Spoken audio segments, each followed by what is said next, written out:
ছাত্রছাত্রীদের বই প্রদান। জল্পেশ মনীষী পঞ্চানন বর্মা গ্রন্থাগারের পক্ষ থেকে ছাত্রছাত্রীদের বিভিন্ন বইপত্র তুলে দেওয়া হলো মঙ্গলবার।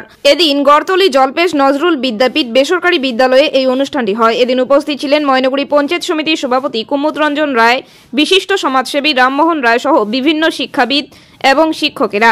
জানা যায়, এদিন পঞ্চম থেকে দশম শ্রেণী পর্যন্ত ছাত্রছাত্রীদের এই বই তুলে দেওয়া হয়। ছাত্রছাত্রীরা বিভিন্ন সময় বইগুলি পরিবর্তন করে নিতে পারবে বলে জানা যায়। রাষ্ট্রসংঘ আছে, সেই রাষ্ট্রসংঘে প্রতি 30 বছর, প্রতি 15 বছর অন্তর গোটা বিশ্বের সমস্ত রাষ্ট্রনায়করা একত্রিত হয়। কোন দেশ এগিয়ে, কোন দেশ পিছিয়ে, তার বিষয়ে চুলচেরা বিশ্লেষণ হয়।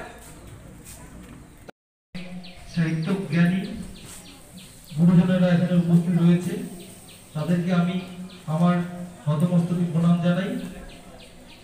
আর সব থেকে কিছুক্ষণ আগেই আমাদের ময়নাগুড়ি পঞ্চায়েত সমিতির সভাপতি কাজে লাগাচ্ছে, কারণ বেশিরভাগ জনেই এখন বর্তমান যে মোবাইল ফোনের মধ্যে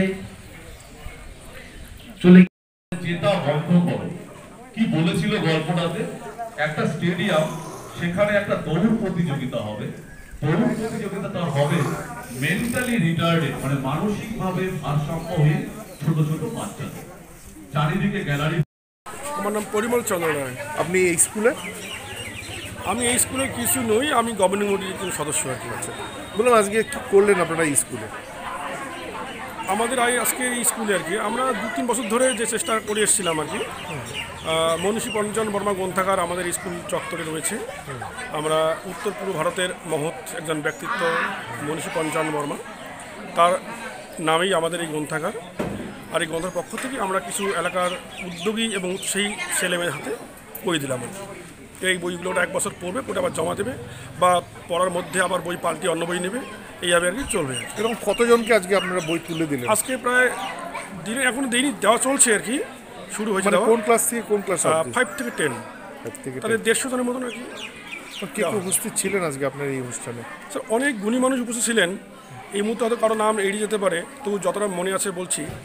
ছিল আমাদের প্রিয় শিক্ষক, আমার জল্পেশ স্কুলের শিক্ষক ছিলেন এককালে, উনি ধীরাজ মোহন ঘোষ মহাশয় ছিলেন। আমাদের গৌতম নন্দী মহাশয় ছিলেন। কুমুদচন্দ্র মল্লিক পঞ্চায়েত সমিতির সভাপতি ছিলেন। রামমোহন রায় এলাকার একজন যুবক সমাজের প্রতিনিধি বলতে গেলে ছিলেন। আমাদের মঙ্গল সরকার মহাশয়, বিষ্ণু চক্রবর্তী জল্পেশ হাই স্কুলের শিক্ষক ছিলেন। ভানুজ সরকার মহাশয় প্রাক্তন শিক্ষক, এবং আরও অনেকেই ছিলেন। আরও সাংবাদিক বন্ধু ভাইয়েরা, আরও অনেক গুণী মানুষ ছিলেন। হয়তো এই মুহূর্তে মনে পড়ছে না, এই জন্য আমি ক্ষমা চাই নিচ্ছি। বললাম এইরকম অনুষ্ঠান কি আপনারা প্রতি বছরই করে থাকবেন? হ্যাঁ, ইচ্ছা আছে। যদি সবার সহযোগিতা এবং শুভকামনা সঙ্গে থাকে, তাহলে অবশ্যই আমরা এইটাকে আরও এগিয়ে নিয়ে যাবো এবং লাইব্রেরিটাকে বা গ্রন্থাগারটা আমরা সমৃদ্ধ করবো, এইটুকু ইচ্ছা আছে।